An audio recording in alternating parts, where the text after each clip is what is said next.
Good evening, everyone.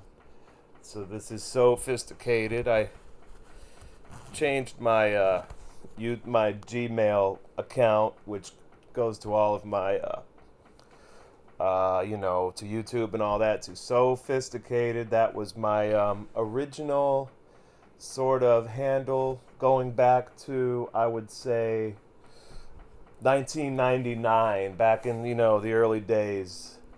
So changed my little icon there to a little anarchy, like an ANCAP smiley face. I thought it was cool. Right now I'm smoking. I got this TABAC MANIL from SmokingPipes.com, and some new thing, I guess, and I don't even know what it's called. La Volta, La Volute, La Volute, Tabac Manil La Volute, and I like it. This is I just opened. I actually accidentally got two packages of it. I was only intending to get one, and it was good to get two. I definitely like it. I'm also a cigar smoker, so it definitely works for me if you like cigars. Tobacco Manil has a very nice, but it's a very nice cigar-like flavor.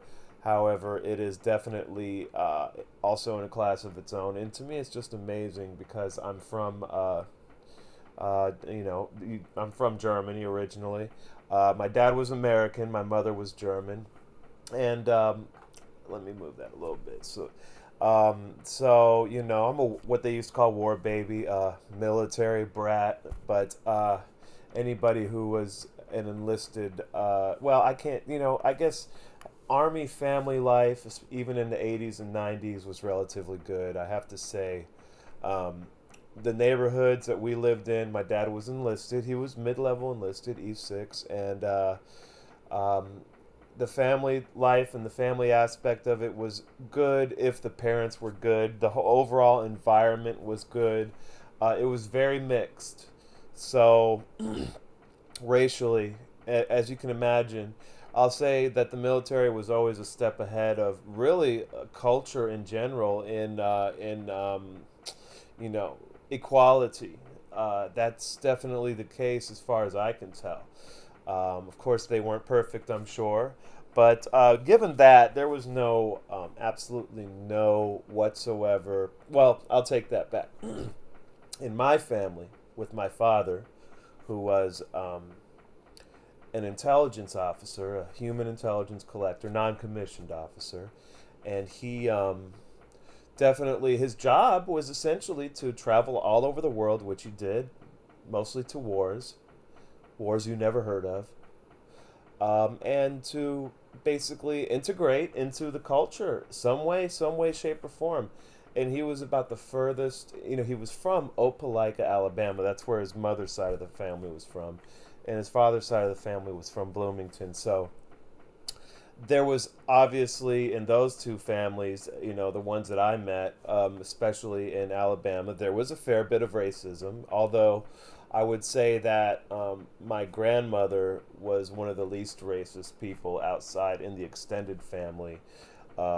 And that was because of her strong spiritual beliefs, very strong spiritual beliefs that she had, especially as she got older, but as long as I knew her. So, but in my family, because of my dad's job and because of the fact that he was extremely anti-racist, he was, he's a boomer. He went to, he didn't, he was around, Woodstock. That's was his coming of age and all that in the 60s, Vietnam War. And so there was absolutely no racism in my family. Actually, that's one good aspect of my childhood. I would say, other than that, there was definitely a lot of challenges. My mother was uh, sadistically abusive at times, and my father was gone a lot. And so I don't like the term military brat, obviously, as a result of that. I don't see, it doesn't really apply to me. Maybe it applies to officers' kids, but, we were in the enlisted side of the house. We were all poor. Pay was much lower back then, even given the value of money at the time. So we were all very poor, but it was very mixed, and I'd have to say that this was a very good way to grow up. And so I think, as they say, nature versus nurture. And my dad always said it's not about who you are, but where you're from, and that stuck with me. He was an amazing person. He wasn't a perfect father. Um, he even admitted to himself towards the end of his life, when we had a very intense talk, as he was already terminal at that point, and he said, I should have been around more. I should have, I was around playing GI Joe. So I have to say, you know uh, going so it's a nice little rant to start out things. Just a little bit of background. TABAC MANIL. I'm smoking this. It's like a Savinelli pipe I got off of eBay, and it's an awesome pipe. And I'm gonna light it up and maybe give a little thoughts on it, on what it on my thoughts on it as I smoke it. Just because I know that there's some very good. I'm not trying to be like a YouTube review. I mean, a pipe smoking reviewer. There's much better guys out there with more sophisticated palates, and just they know tobacco much better than me. And I just maybe from a normie, you'd like to hear a normie's thoughts on this brand, and then we're gonna talk a little bit about. I have some thoughts. And this is not every segment, this is not going to be politics, it's going to be history, okay? And I think that that's one of the problems in our society today, is that too many people are ignoring history, don't understand history, can't put anything in historical context.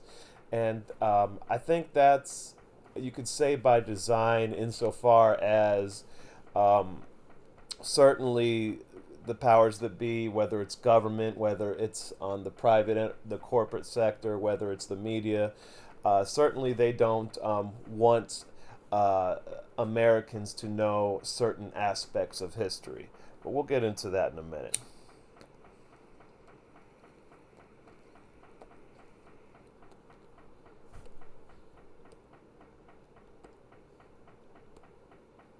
So,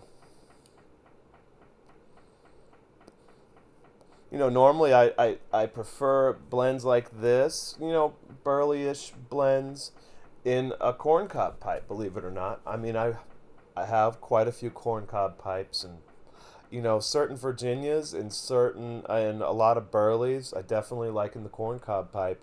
The Kentucky dark fired I cannot smoke in a corncob pipe, and sometimes I can smoke the Latakias in the corncob pipe, but I prefer a wood pipe. That's just, I don't know if that's a sort of common sort of arrangement people do, but that's how I feel about it. So, um, like I said, it's a very mild blend.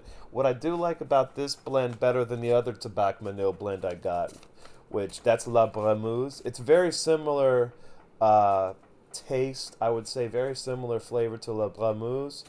But I would have to say that I like the cut on this brand a lot better. So what is this one? Plant Vincent Manil.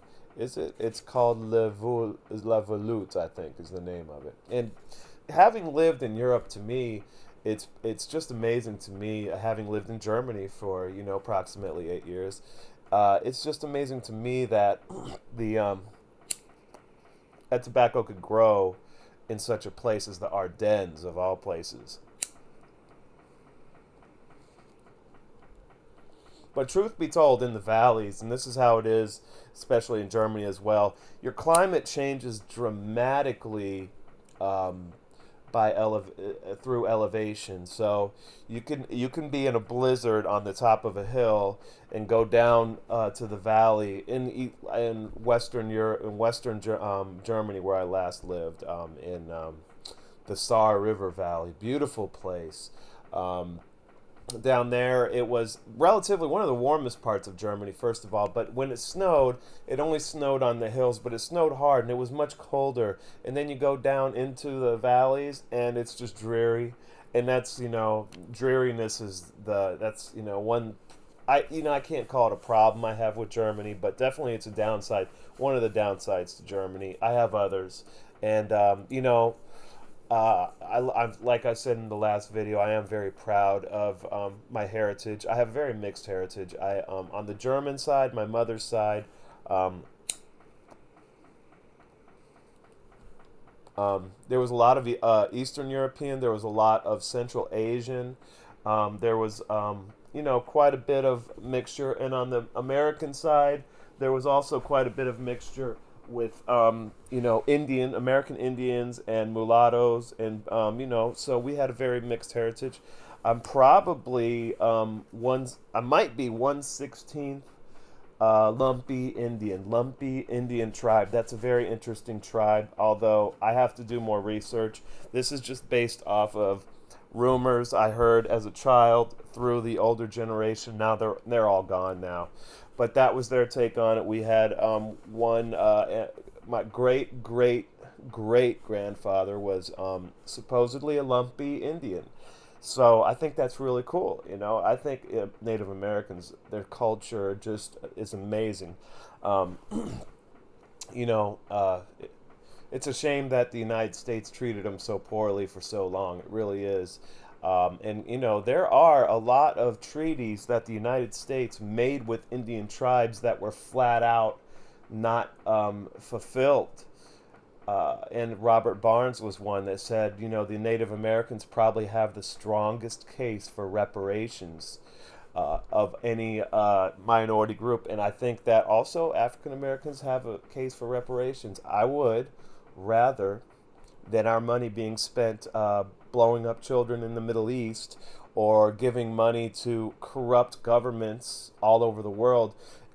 We could take all that money, put it into a thoughtful reparations plan for Native Americans and African Americans, but not see this is the problem with government is they can't do everything they touch is destroyed by their incompetence.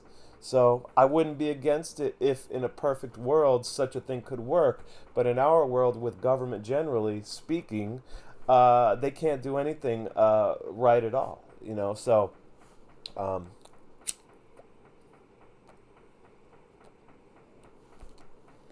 definitely, this blend is more mild, and like I said, I like the cut a lot better.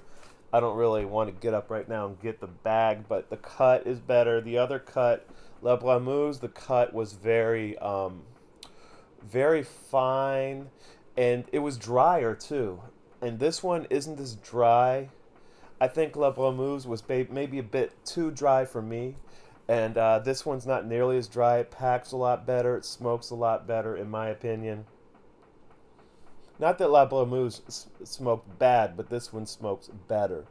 Like I said, the cigar flavor of La Blamouze, and I'm trying to say it in the right way, like the French say. I did take French for a couple semesters. I wish I would have stuck to it, but I already know I'm already conversational in German and Spanish, so I know a couple other languages, but French would have been amazing.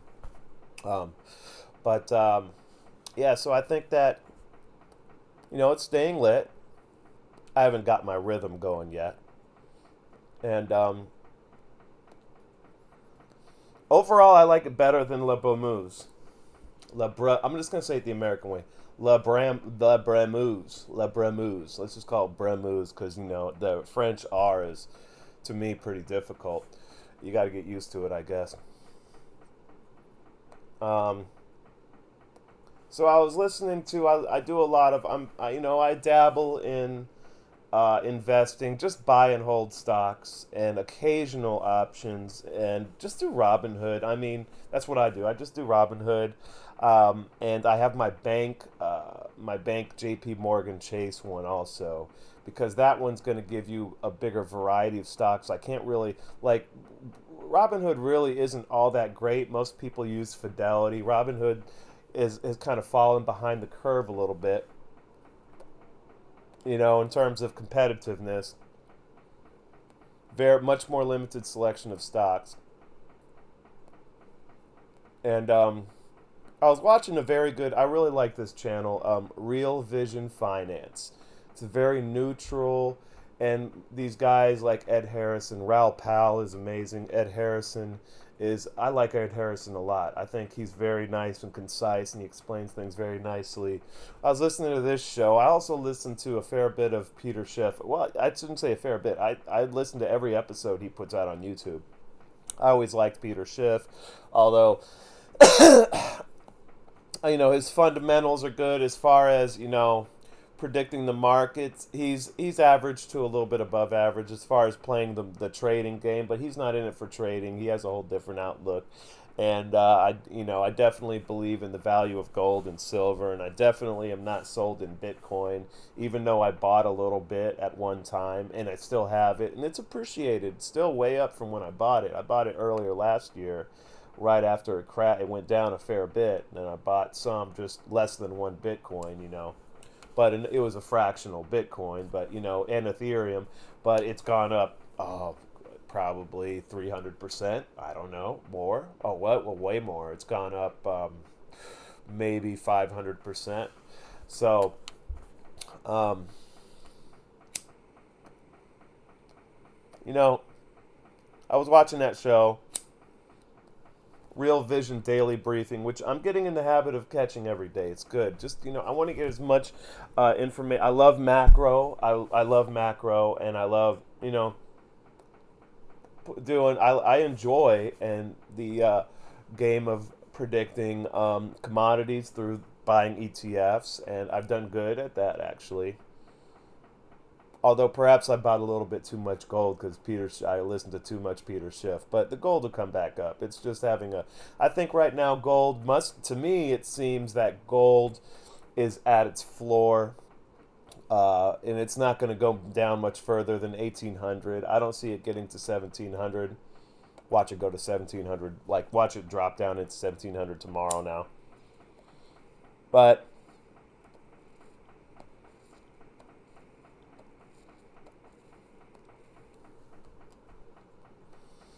I'm trying to get this thing going. I talk too much, and then it um, goes out. Like I said, this is definitely moister than the other La Bromuse. Um, so I was watching the Real Vision Daily Briefing, and I'll say that Ed Harrison, which I respect him, and he must be a Neil Howe fan. I think it's Neil Howe or Neil Rowe. It might be Neil Rowe. I'm not the best with names. I'm really pretty bad with names, but it's either Neil Rowe or Neil Howe, and I'm gonna find out right now. And it's not Neil. It's Neil Howe. So Neil Howe, Howhowe.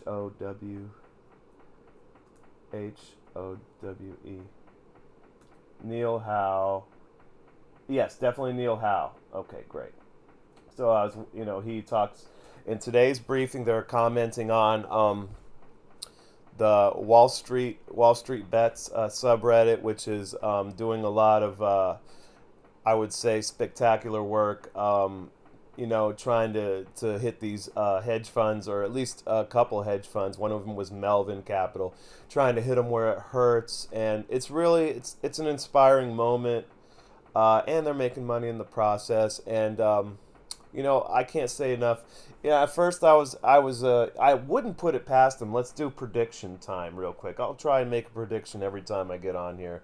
That's really what my intention is to have my thoughts out on a platform where I can tell somebody, hey, I predicted this on this and this date. So it wouldn't surprise me if we start seeing the media turn on Reddit, because Reddit's been the golden child of the media because it's mostly left-wingers on there. They purged literally most of the right-wing stuff, anything that they consider right-wing, which I consider the whole right and left dichotomy, in the words of someone I'm not a big fan of, which is Andrew Yang. He said it last year, a false dichotomy, and it certainly is. The real dichotomy is between authoritarianism and libertarianism. That's the real dichotomy, and that's what I'd like. I'm still hopeful.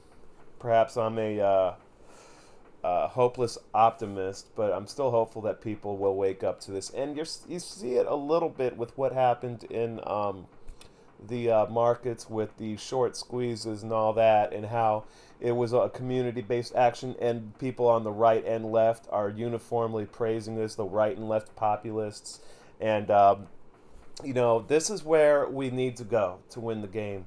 Is we need to get past the sort of divisive issues that the establishment has created, such as this wokeness stuff, and the critical theory, which is really a some all the critical theory stuff is the intention is to promote Marxism. So if you like Marxism, then you probably like critical theory. If you understand what it actually is, which it was a branch of intellectualism. I wouldn't call it a science. I wouldn't call it anything. It's a philosophy. It's a branch of philosophy that Marxists created at a time when they felt that Marxism needed a little oomph in order to propel it to being a much more mainstream ideology. So that's what critical theory really is. And I mean, anybody really in the beginning, they didn't really try to hide that fact. The Mercots of the world, and the other guy, the Frankfurt School. Like I said, names I can't remember names, but I remember ideas. I'll tell you that. So, the critical theory and all this, it's all a distraction. Divide and rule. This is an age-old tactic of the ruling class, and it's been used by every uh, elite aristocratic class from ancient times until now, and they're still doing it. And so what they basically did is the establishment, which I consider Democrats and Republicans both to be in the establishment, they're on the side of authoritarianism, okay, to me. And some of the quote unquote left wingers are also authoritarian, non-establishment. Those are the ones we have to watch out for. But there's a lot of more liberal, classically liberal left wingers out there than I think most people realize. And most of these people just need to study history a little more, and then we can get into a place where we all agree, and we'll take out the establishment tomorrow.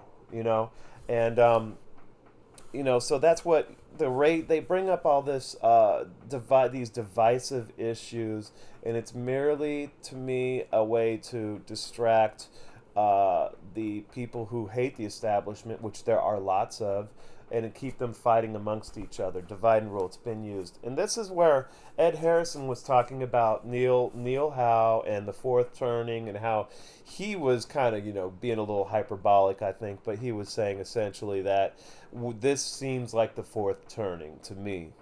And I'm not very familiar with Neil Howe's work. I've just watched videos of him. I haven't read any books, so I can't say I'm familiar because I don't consider myself familiar. See, I'm familiar with Thomas Sowell. I'm familiar with Nietzsche. I'm familiar with a few. I can name off people. Not trying to impress anybody, but I've read their books. But I haven't read any of Neil Howe's books. But I will say that it's an intriguing idea from what I can see, and Ed Harrison sees this sort of uprising that he called it a revolt. They're all calling it the Robin Hood revolt. And the other commentator, which is a very smart young man, this is on Real Vision Daily Briefing today. He's also a very smart young man. I think he had a degree in physics, so smart, and he went over to work in finance. I see physics. A lot of market forces seem to me to go along with or to adhere to the laws of physics. So he even said, the media, they're going to start saying these are the bad Robin Hood people, and you're going to see a lot of propaganda from the media, because these people, the media, the mainstream media, is all paid off by the institutional investors. And what's happening right now is the Robin Hood crowd, through forums like Wall Street Bets on Reddit, are actually really shoving it, shoving them the middle finger, shoving the institutional investors like Melvin Capital the middle finger. And it's been a very, very interesting thing to watch. And so the fourth turning was supposed to be something like every 80 years or so, there is an upheaval in every society, which I think that oversimplifies things, honestly, but that's the general gist of it. And it got me thinking, we have to really take a look at history here. And this is what really it upsets me to no end is people don't it's very easy to fool people when they can't remember past 6 months ago, let alone 60 years ago. And you can play the same old tricks on them over and over again and get away with it, and that's what they do.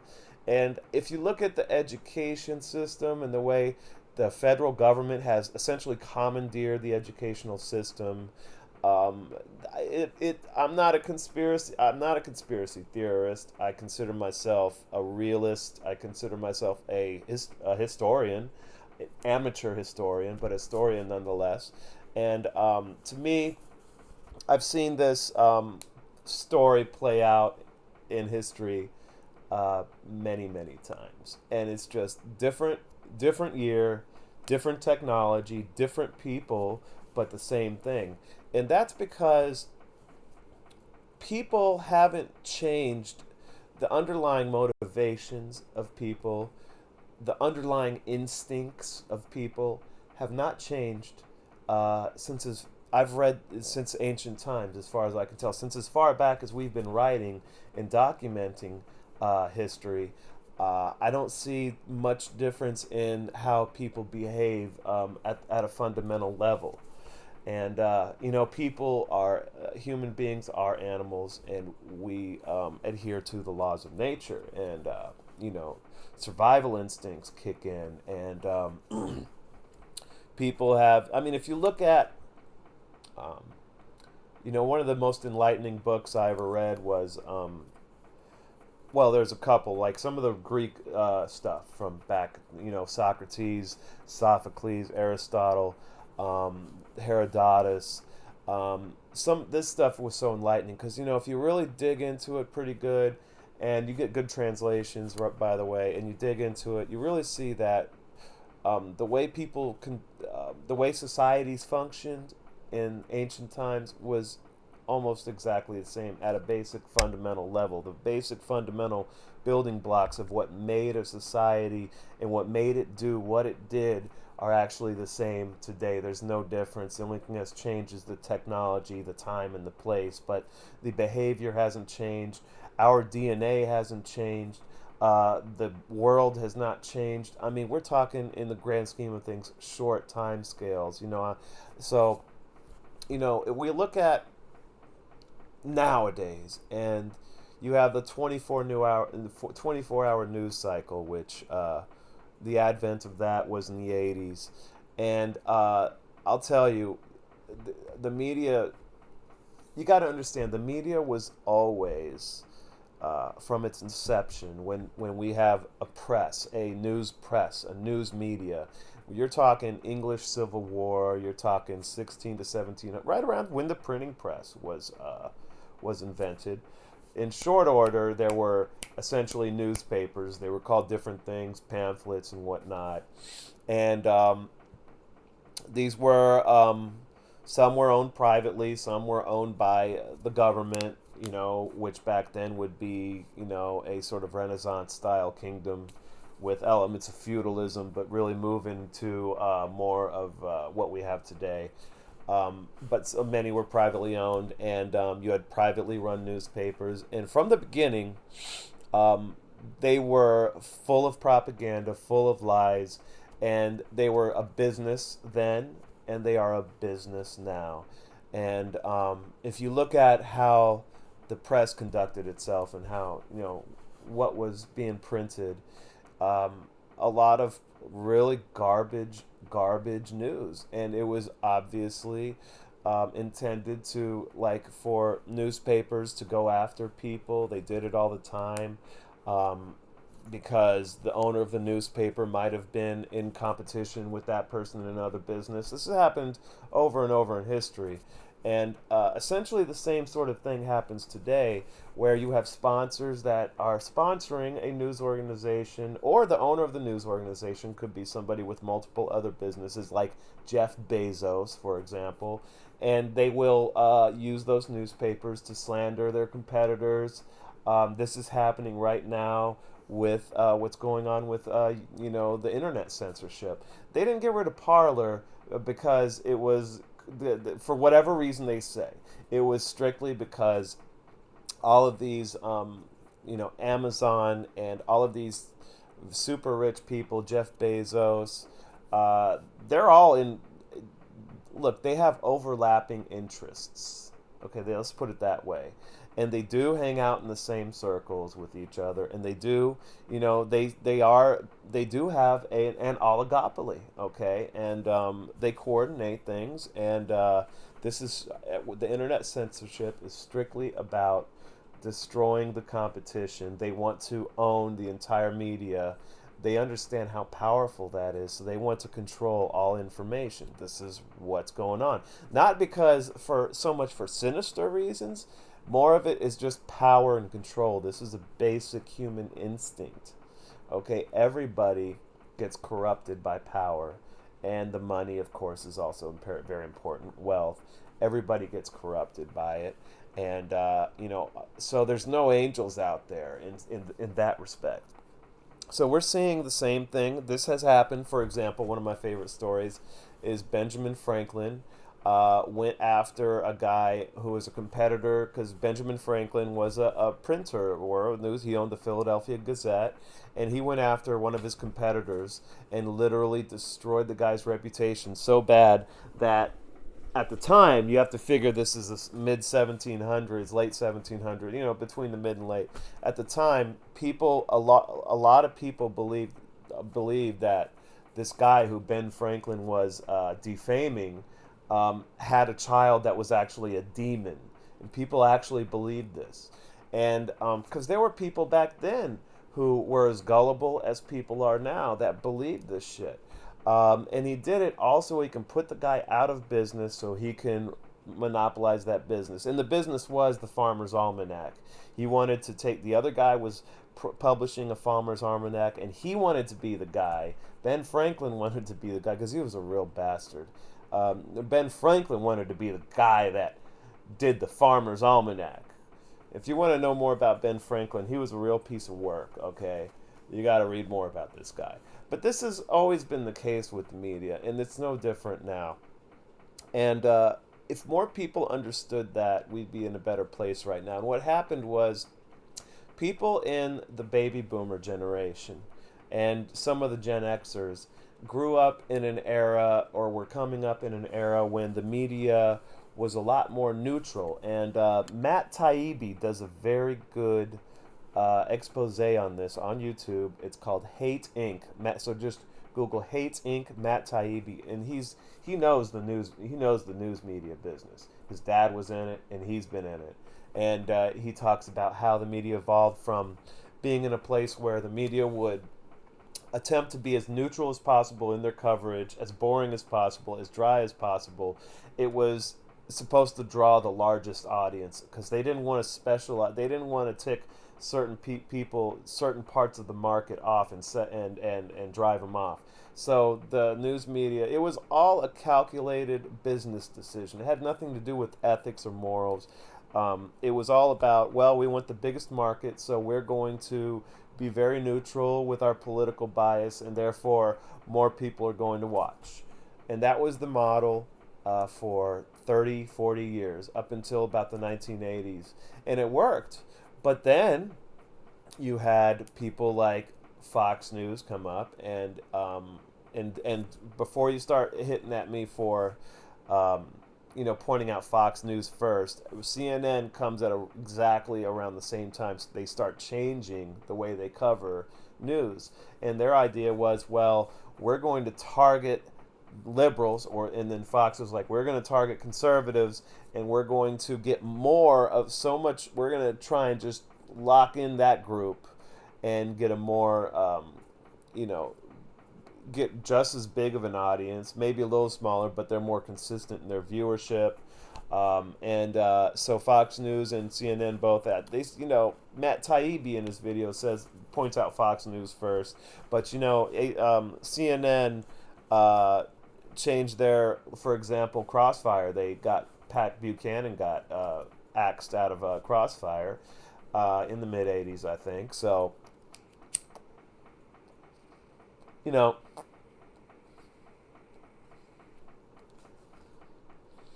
but they're always driven by ratings at the end of the day. They make their business model is to sell advertising space. That's all it is.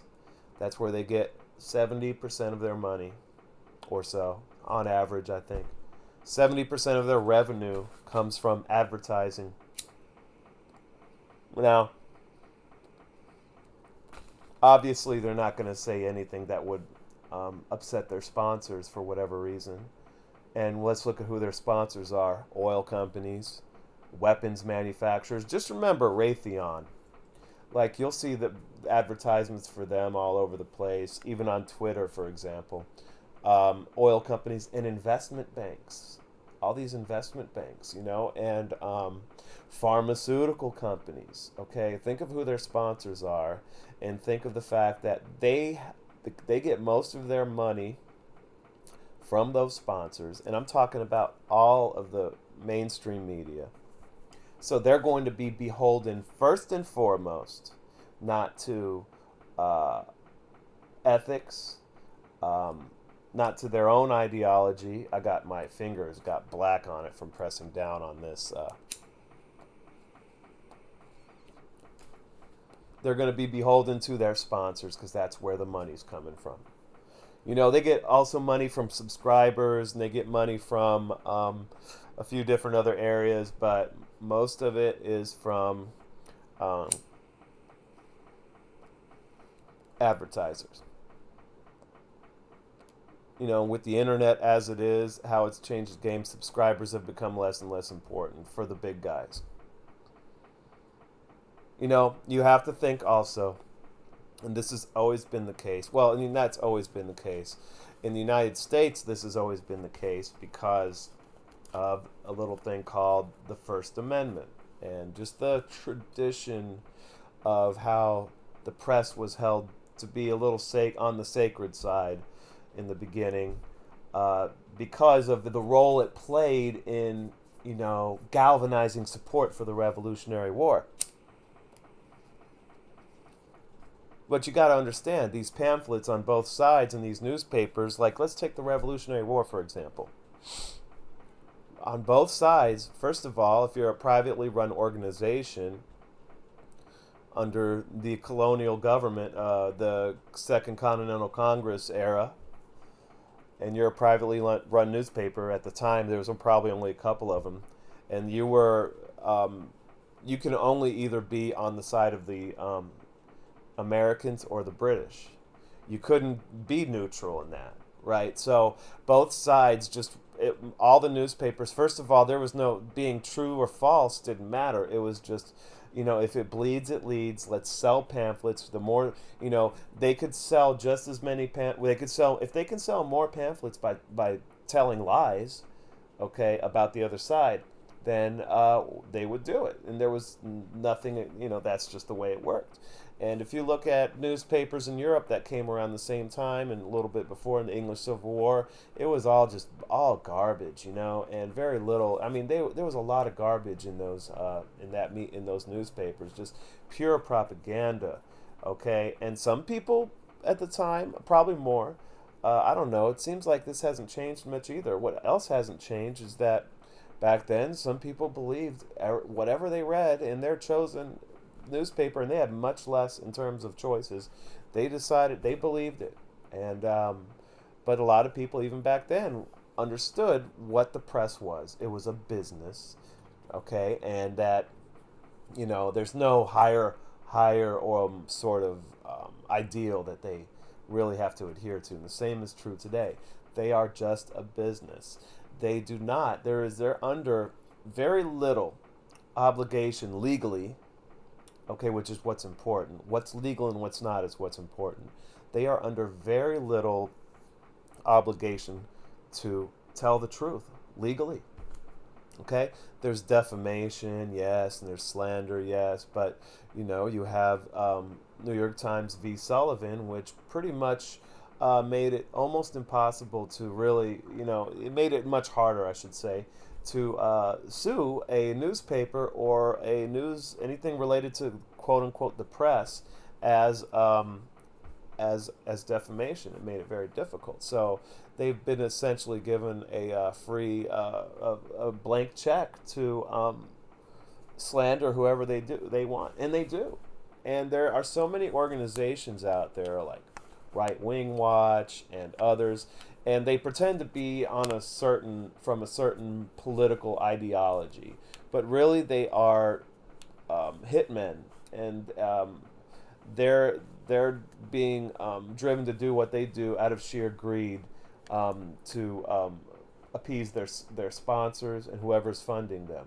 Okay, and so we have to understand that about the media, and that's why we have to understand the history of the media. It was getting back to the sequence of events. It was in the 1980s that media started to target, instead of being neutral, started to target one ideology specifically. We're going to go after the conservatives. We're going to go after the liberals or the Democrats, because I hate calling Democrats liberals. I'm sorry, they just are not by very definition. And I'm not into all of this postmodernist, deconstructionist, changing definitions willy nilly to suit whatever your needs are. I'm not into that. So I mean, I have the anarchy smiley face on my YouTube for a reason, and that's anarcho-capitalist. And I'm not a pure anarcho-capitalist. I'm more of a minarchist. But certainly, you know, the postmodernism is, to me, a very dangerous sort of philosophy. And there are other, philosophies can be very dangerous. Look at Nazism, or look at Islamic fundamentalism, or look at or Christian fundamentalism, for that matter. Um, so, 1980s, we have the media starting to shift its kind of marketing strategy, and it worked for Fox and it worked for CNN, so everybody else started doing it, and it became more and more polar. As the media becomes more and more polarized, so too does America, which is interesting. Really, the driving force behind the so-called divisiveness of this country, or the polarization of this country, is the media. It's really sad. And then the politicians, too, are, I don't know if I would put the media or the politicians, they kind of go hand in hand, you know. Um, so I would say that by, the 2000s, there's a distinct dividing line between conservative media and liberal media, and very few organizations tried to cross that line. And you also have the deregulation of the media that occurred in the 1990s. People are quick to point out that it was signed by Clinton, but it was also supported by Congress. And I'm not sure what the vote count was, but you know, well, I wouldn't be surprised if it was fairly unanimous sort of passage. So the media gets consolidated under fewer. It becomes under the umbrella of fewer and fewer companies, all of which are most of which are adhering to a strategy, now all of which, but most of which were adhering to a strategy of, we're going to target this side of the ideological spectrum, or we're going to target that side. And let's not forget that politicians and the media are always in cahoots with each other. There's a revolving door of politicians to media, back to the politicians. We have the Clinton emails from 2006, which show that the Clinton campaign was emailing editors in the newspapers, in the media, telling them what to say, and they did it. And then we have Donna Brazile, who gave the questions to Hillary. I mean, the media pushed for the Iraq War at first. They also love war. Again, if it bleeds, it leads. It's ratings. They don't care how many people die. That's the really disgusting part about it. But the media pushed for Iraq War. And then when it was politically expedient around 2006, they went against the war. 2005, 2006, it was a pure political play. But they were all for it in 2003. I remember. Trust me, I remember. Okay. I was in the military at the time. Now, I'm not going to say where I got deployed to, but you could probably take a few guesses, okay? I mean, let's just say I watched in horror. They used the 9/11. Okay, so the media uses 9/11 to foment an anti-Arab sort of sentiment in this country, which allowed the politicians that much easier to, pass the use of authorization of force with little consequence. Well, one of them is president of the United States today. Okay? The media and the government coordinate a lot. I mean, of course, if you're a politician, you're going to want to know media people. You're going to want to be friends with media people. And if you're a media person, likewise, the same way.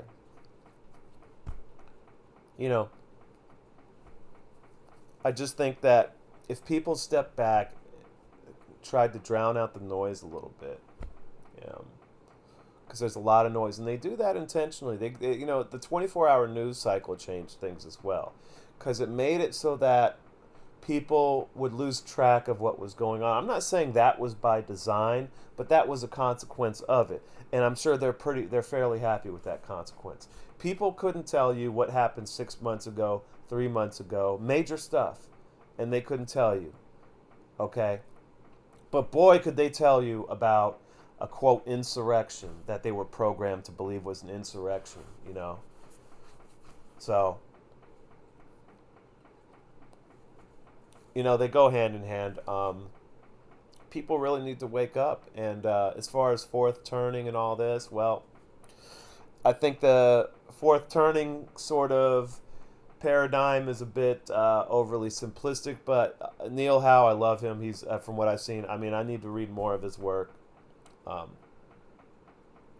But you see how it's almost like we're not really in control of our destiny in a way where we're so beholden to the laws of nature and instincts, and you see an endless concatenation of cycles stretching all the way back to ancient times, and very little change in overall human behavior, at least as far as on the level of mobs and societies. And I used to say a lot, I like this phrase, I've kind of made it up, I think, but maybe someone else made it up. I believe I made this one up. Human societies, mobs, human groups have about as much foresight as a colony of ants. Okay? Everybody saw World War II coming from 1,000 miles away. Some of them saw it coming. A lot of people saw it coming right after World War I. It happened anyway. No one tried to stop it. I mean, people tried to stop it, I'm sure, but no one could stop it. It was going to happen because human societies, they do their own thing. They act on base instincts. It's a whole different dynamic of interactions going on when we're talking about massive groups of human beings. That's why history rhymes. And history rhymes because the behavior of people rhymes. Okay? We are the same hairless apes now that we were 3,000 to 4,000 years ago. Okay? And the media has always been full of shit. Let's not forget Operation Mockingbird. And that wasn't the first time that governments have done something like that. And the United States government probably still does psyops in our media. They get caught. Oh, actually, they get caught. They got caught with the L.A. Times a few years ago. You can look at that, where an L.A. Times guy was sending articles to be edited. He was sending them to CIA people, I believe, or some sort of intelligence. And my nose is itching a lot today. You know, so, one guy said, I hear a lot of, especially older people, which I'm going to say are baby boomers. The baby boomers we all love. I'm a right on the edge of millennial and Gen X. I consider myself a millennial. I mean, just my overall what I value in life. I think I've been more shaped by the millennial generation. Although I do have a little bit of the Gen X in me, but um, what was I going to say? So the baby boomers, um, they they're stuck in this rut of what the media used to be. They take it so for granted just how utterly um, ridiculous the media is. They remember the days of Walter Cronkite. They remember the days of dispassionate, very neutral reporting. And so when they see what they're seeing today, they still think they're in the Walter Cronkite era. And it drives them crazy. They don't. They say, "Oh well, I read the Associated Press. That's where I get my news from." This is not how you're supposed to try to understand the world. The way you understand the world is by getting as much information from as many sources as possible, and most importantly, how you understand the world and try and prepare yourself for what may or may not happen is by understanding history. And that's something that so many people have lost. And it seems to me like the education system does little to promote uh, the value of history. And I think, I'm not going to say that's by design, but it certainly is something that is working in the favor of the people who are trying to maintain power and control. Okay.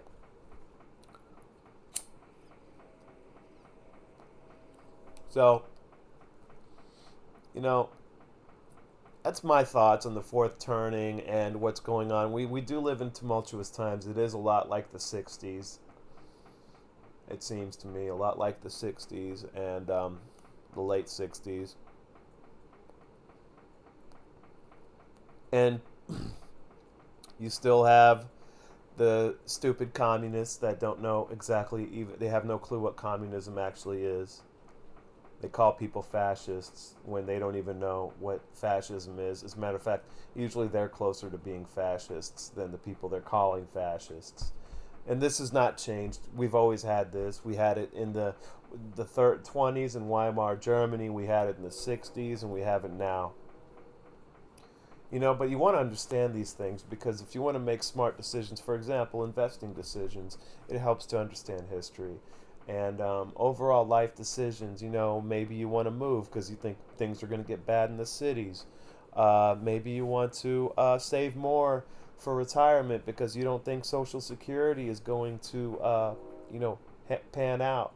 Well, if you look back at history, you'll know that governments have never been competent, and don't expect them to come to your rescue when Social Security when Social Security, drops through the floor, which it's already starting to do. If you understand history, you would know that what they'll do is they'll just throw up their hands and then they'll blame other people, and government's not going to take care of you. All you have to do is understand history to see that government's there to control you, not to not to not to babysit you. Okay, but the techniques of the media and the propaganda they put out's quite sophisticated. My dad was a psyops guy in the military. I mentioned he was in the military. He was a psyops guy. He's an intelligence officer, human intelligence, knew 7, 8 languages, went all over the world, but he did psyops too. And I don't know much about it because he was good at his job. Therefore, he was good at keeping secrets. So I don't know any details, but I do get the general gist of it. And trust me, there are psyops going on today. They got caught about a year ago. An Air Force intelligence agency, I believe, got caught making fake social media accounts. I think the QAnon thing was probably a psyop. That was probably the FBI making fake accounts and posting shit all over. I think that QAnon might have started out organically as a prank, and I think at some point the FBI kind of commandeered it. They kind of all they have to do is make fake accounts and say they're Q, and post stuff. And I think they did that, and I don't think it even worked as much as they thought it would, but it did have some effect. And then you have the quote the Capitol Hill riots, which are the coverage of which has been absolutely completely hyperbolic to the point where it's really crazy. I find it amazing that people actually eat this stuff up. They're literally programmed to say what they hear on TV, and it's disheartening, to be quite honest. It's actually disheartening that people could be that bad off. But usually it's the most vocal people that know the least. That was Spinoza who said that. Usually the people that are quiet are the smarter ones, and so the most you get these people that watch cable news all the time and they run their mouth. They're probably the least knowledgeable in what they're talking about. They're out there trying to impress people. They watch an hour of cable news the day before. They go around town the next day, this and that and the other. When that's the kind of people you see. But it is disheartening. There's a lot of people that actually eat this stuff up, and that's what's disheartening. Whether it's government-sponsored propaganda or just the regular old propaganda. Propaganda doesn't have to be related to a spy operation, government thing. Corporations put out propaganda. Propaganda comes from everywhere. It's lies. They're trying to manipulate you. Propaganda is manipulation, and it comes from everywhere. It comes through the media, through the internet, radio, in your mail. Okay, there's so much of it, and but there's always been propaganda. The media has always been used for propaganda from the very beginning. All any government has to do is find ways to influence media organizations monetarily, through regulation, favorable regulation. They do that with the internet companies. That's why you see the corporations in the state essentially merging with big tech, becoming very tightly knit to the government. And it was from the beginning. So we got to think about these things. Like the CIA was involved in Google in the beginning. Governments are favoring the big tech companies over the competitors, the smaller startups. The merger of corporation and state was an idea of who? I'll give you a couple seconds. Who was that espoused merger of corporation and state? Benito Mussolini and Hitler, but Benito Mussolini, the real founder of practical fascism. Well, this is exactly what they're doing, and people are going along with it because of the deconstructionists who are mostly fascist, but they've changed the definition of fascism, and now they're calling other people fascists. That's not, they don't understand what fascism actually is, because they don't know history. Most Americans don't know history. It's really sad. It's disheartening. But I think there's enough people. This whole short squeeze situation shows me that there's enough people out there that are angry, that understand what is going on, and they're doing something about it. And that is that's a very good thing in my opinion. I'm glad to see that, and I think it's their moment of glory will probably be short-lived, because the prediction I wanted to make earlier, I don't know if I made it, is that, like I said, the media is going to start going after the Robin Hood, start tarnishing the reputation of Robin Hood and retail investors, and I would not be surprised, even though I think it's going to take a bit more agitation, I would not be surprised if there was outright censorship of Reddit, and at least of that forum. Somehow they're going to want to try and shut that forum down, because these institutional investors, these hedge funds, have a lot of friends in Washington, and all of them have friends in the media and various industries. Okay, these are the powerful people, and they are able to make deals with each other. It's not a conspiracy if people make a deal with one another and try to do different things in coordination. This happens all the time. They have overlapping interests. Not all of their interests are going to overlap, but some of them are, and that's the situation we're in. So I wouldn't be surprised if they shut down Reddit. But this video is already an hour long, so I'm gonna stop it now. But just a little chat. I do like this brand. This TABAC MANIL much better.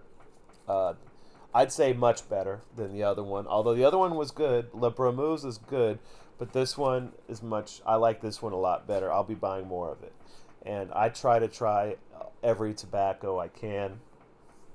Um, and I've tried a lot of different tobaccos. I enjoy it. I think tobacco has real tobacco, and if you smoke it right, not inhaling it, just try and smoke it. You know, I don't. I kind of puff pretty hard, and I kind of smoke hot. I think, my opinion.